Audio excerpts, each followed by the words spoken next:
Huddle up, everybody. I'm Lauren Withrow, and this is the Weekly Huddle.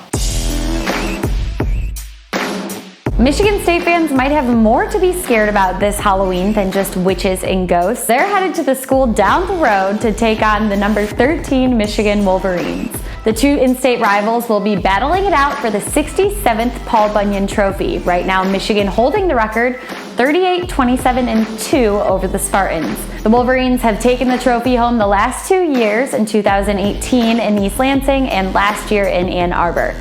Now, both the Wolverines and the Spartans are coming off two entirely different Week 1 results. Michigan with a 49-27 win on the road against Minnesota. The offense was led by quarterback Joe Milton, who gained 277 yards of offense for 2 touchdowns, 1 rushing, 1 passing, and by running back Hassan Haskins, who had 2 rushing touchdowns, the longest of which was for an impressive 66 yards. Michigan's defense was led by senior linebacker Josh Ross, who had 9 tackles and cinched his first career interception. The Spartans, on the other hand, were unable to defend their home turf with an upsetting 38-27 loss against Rutgers, giving the Scarlet Knights their first Big Ten Conference play win in 22 games. So why did the Spartans let this happen? Well, they had 7 turnovers, 3 of which led to Rutgers scoring drives.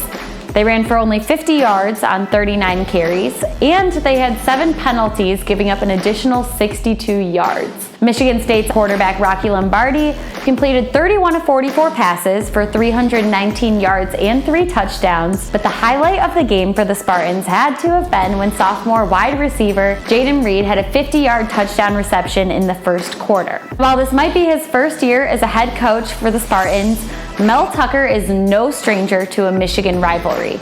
Tucker started his coaching career in 1997 as a graduate assistant for MSU and later went on to become an assistant coach for the Ohio State Buckeyes. So wanting to beat Michigan is in his blood. After last week's game, Tucker said he expects the game against Michigan to be one of the most physical games the Spartans will play all season. So how do they pivot from last week's loss? Tucker has a 24-hour rule where he gives his players that much time after any win or loss to move on, saying that the most important game is always the next game. Michigan head coach Jim Harbaugh isn't thinking too much about Michigan State's loss last week, so you can expect the Wolverines to come out on Saturday with as much intensity as they always would for the rivalry game. Now, the pressure is going to be on for both quarterbacks Milton and Lombardi, as this is the first time both QBs will be starting in a game playing for the Paul Bunyan Trophy. While the Big House might have limited fans in attendance, you can catch all the action at 12 o'clock Eastern Time on Fox.